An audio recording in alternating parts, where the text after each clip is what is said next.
Bonjour. Bonjour. Bonjour. L'émission du nom du Mashiach. Partie 3. 3. 3 Gamatria de... Ah, je sais pas. Moi non plus. Je suis pas très fort. Mais... Alors, aujourd'hui, donc, on va continuer dans le nom du Mashiach. Exact. On a vu Adam, on a vu Inon, Inin. Ok.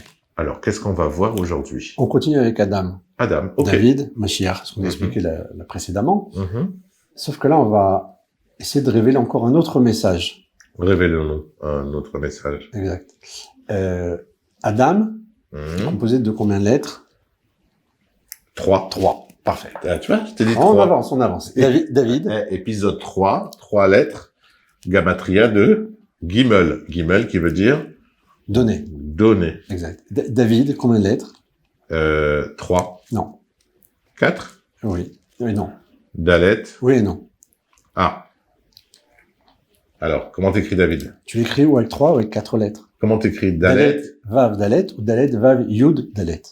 Bah, normalement, c'est Dalet, Vav, Dalet. Okay, normalement, mais il y a deux noms en fait. Il y a deux écritures. 2 écritures. Quand Parce tu que regardes David, prière, c'est comme marqué Nathan. David. C'est des noms qui sont interchangeables dans Exact. les deux sens. Exact. Mais si tu mets le Yud, ça marche plus. Mais non, tout change. Tout change. Et alors en fait, David, quand tu regardes dans la prière, par exemple, David est Hachem et une école Israël, quand tu dis dans Shacharit, David il est marqué là-bas avec un Yud. Tu regarderas dans le Sidour. Oui, je regarderai. Il y a plein de psukim marqués avec un Yud. Mais tu sais que je te crois, hein, j'ai pas besoin de les regarder, Ok. quoi qu'il arrive. Alors maintenant, de fait, tu comprends qu'il y a déjà quelque chose qui se passe chez lui, qui s'est pas passé chez Adam. D'accord. C'est cette capacité de changer. Le nom, étant donné que ce sont des lettres, étant donné que c'est dans quel l'essence même sens? de l'âme. Il y a une évolution entre les deux? Il y a une capacité d'être David sans Yud, David avec un Yud. Ok. La différence? La différence, c'est qu'il était déjà beaucoup plus le Mashiach que Adam Arishon. D'accord. De fait, quand on parle du Mashiach, on dit David Malka Meshicha. Donc le Yud, c'est un truc en plus, c'est une partie de Dieu qu'on rajoute dans David.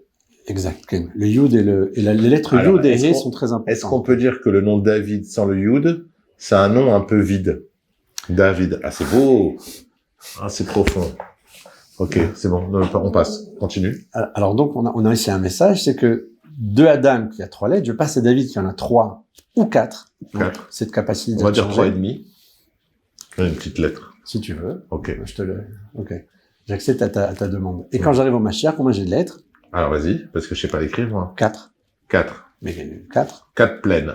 Je monte chez le Mashiach. Donc on est passé de 3 à 3,5 et là on arrive à 4. Exact. Magnifique. C'est extraordinaire. Oui. Pourquoi? Parce que 4 lettres, ça correspond à quoi? Aleph, Bet, Gimel, Dalet. Dalet. Peut-être. C'est aussi, on avait dit Inon, mais c'est aussi la notion du Yud Ke Vav Ke. En bas. Okay, on ne parle pas de Dieu. Mashiach, c'est pas Dieu. On le répète. On le dit encore. Il n'y a pas de méprise que les gens ne pensent c'est pas. la voix de Dieu sur terre. Celui qui C'est va celui qui faire jaillir. permet, comme Moshe Rabbeinu. Voilà, comme Moshe, il s'appelle Ish Haelokim. Mhm. Okay, il y a un message dans la Gemara, on dit c'est quoi Ish Haelokim? Je fais une référence ici pour que les gens comprennent de quoi on parle. Oui, merci. Il n'y a pas de quoi. Et les sages lui disent il est moitié Ish, moitié Elohim. En haut, Elohim. En bas, Ish. D'accord. C'est les sages qui le disent. C'est la Torah qui dit Ish Elohim. C'est-à-dire il est frais, quoi. Il est Il très est bien. frais, il est frais. Très très bien. Ouais, Il est très très bien. Il est Ça en veut dire place. que, ouais, c'est-à-dire qu'il parle avec Dieu comme on l'a dit déjà, comme Ouais, on discute magnifique. ensemble. Exactement. Donc Ish Elohim, c'est pas évident. C'est Moshe. Mashiach, c'est encore autre chose. Mhm. Ok.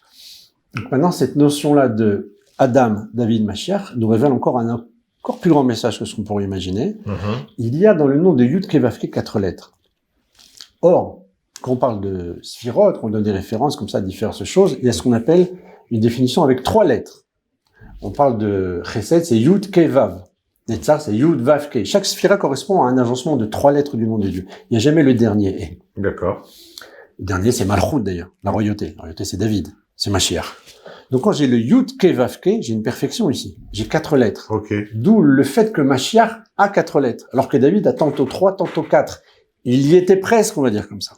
C'est pourquoi les textes nous disent, les sages nous disent, que si David avait vécu 100 ans, et non pas 70 ans, il aurait été lui-même le Mashiach, À 30 ans près. à 30 ans près. Il a reçu de Adam Arishon seulement 70 ans, ce qui est déjà très bien. Mhm. Mais ça ne lui a pas suffi pour arriver au travail total de dévoiler Dieu sur terre dans les 10 sphirotes. C'est-à-dire que les 7 correspondent aux attributs des Midot, et les 3 qui correspondent aux 30 années correspondent au Sechel, Chorma Binadat, D'où le fait que j'ai un Yud en plus dans David. Ces 10 sphirotes-là qui ont été rajoutées lui permettent de devenir le Mashiach. Il n'a pas été néanmoins.